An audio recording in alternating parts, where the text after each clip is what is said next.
They often say slavery was a mistake, an unfortunate chapter, a moral failure that America eventually corrected. But that story is comforting, and it is false, because slavery was not an accident. It was not temporary. It was not a system that went wrong. It was a system that worked exactly as designed. From the moment the colonies began to expand, slavery was not treated as a problem to be solved. It was treated as a foundation to be protected. Every law we have examined, every category that was invented, every punishment that was normalized, they all point to one truth. Slavery was built deliberately, and once built, it could not be reformed. The colonies did not stumble into slavery. They engineered it. They debated it.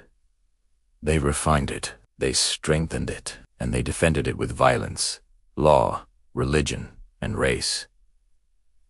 Slavery was not simply about labor. It was about power, permanent power, the power to own bodies, the power to extract life, the power to pass human beings down like land or livestock. And once a society commits to that level of control, reform becomes impossible, because reform would mean admitting the system itself is criminal, and the colonies were never willing to do that. By the late 1600s, slavery had become the economic engine of colonial America.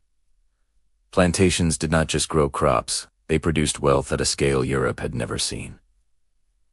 Tobacco, sugar, rice, cotton. These were not side industries. They were the backbone of empire.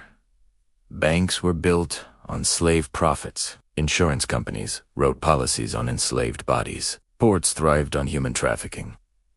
Governments collected taxes generated by bondage. Slavery was everywhere. And because it was everywhere, it could not be removed without collapse.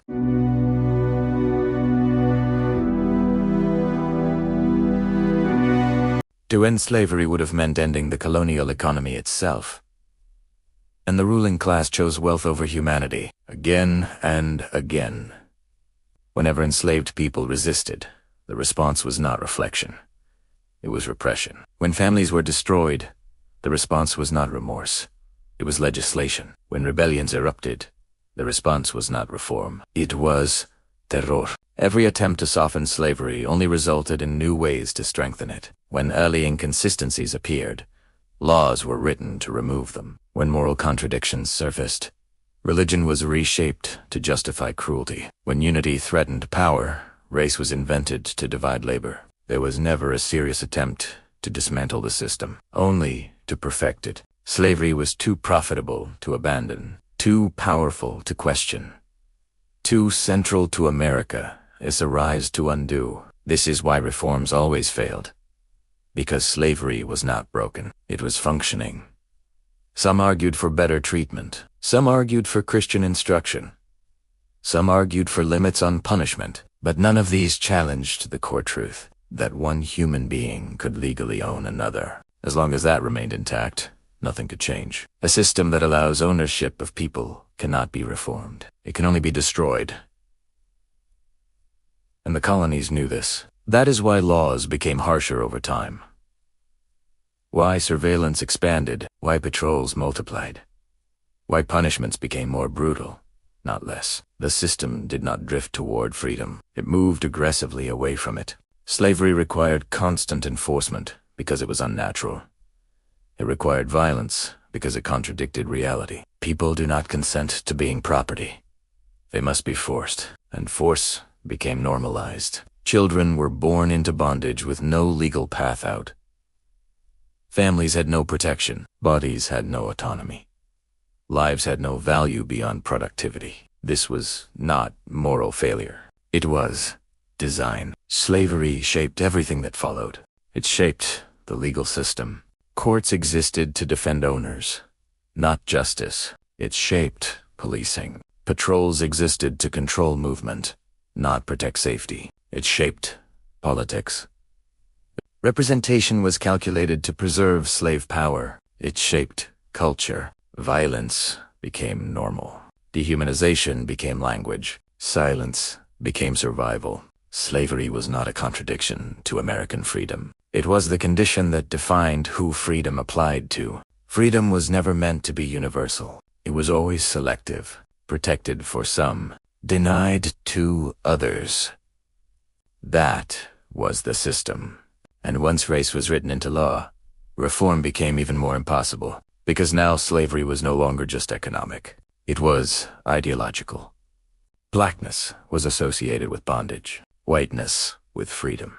This meant ending slavery would not just disrupt wealth. It would disrupt identity. It would collapse the illusion of superiority that justified the system. And illusions, once institutionalized, are defended violently. This is why slavery expanded westward, why it was written into new territories, why compromises always favored slaveholders, why every challenge to slavery was met with threats of collapse. The system was not fragile. It was aggressive, and it demanded protection.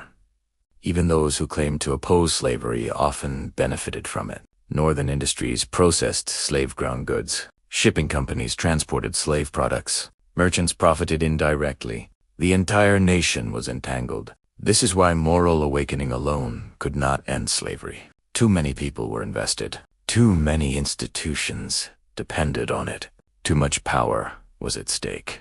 Slavery did not survive because people didn't know it was wrong. It survived because people knew exactly how valuable it was. And because enslaved people never stopped resisting, the system had to constantly harden. More laus, more restrictions, more force. More control. This created a cycle. Resistance exposed injustice. Injustice demanded repression. Repression fueled more resistance. The system responded with greater brutality, until brutality became normal. And normalization erased empathy. By the time America was forming its identity, slavery was inseparable from it. The nation was built with enslaved labor. Its wealth accumulated through bondage. Its institutions shaped by control. Its contradictions embedded from birth. This is why slavery could not be reformed, because reform would have required dismantling the nation itself. And America was not willing to sacrifice power for justice. Not yet. Understanding this matters, because it destroys the myth that slavery was a tragic mistake. It was a choice. Repeated. Defended. Expanded. Protected. And when slavery finally ended centuries later, it did not disappear cleanly. It transformed. The laws changed, but the logic survived. Control adapted. Surveillance evolved. Punishment shifted. The foundation remained. This is why the legacy of slavery is not just history. It is structure. It lives in institutions, in inequality, in systems built to manage people rather than liberate them. Slavery taught America how to control, and those lessons were never unlearned. This does not mean resistance failed. Resistance forced exposure. Resistance revealed truth. Resistance made the system show its violence. Without resistance, slavery would have seemed natural. Without resistance, its cruelty would have gone unquestioned. Without resistance, its lies would have endured unchallenged. But resistance alone could not reform what was designed to dominate. Only destruction could end it, and even then, the echoes remained. Season 1 ends here, not with comfort, but with clarity. Black history did not begin with slavery, but American power was built on it.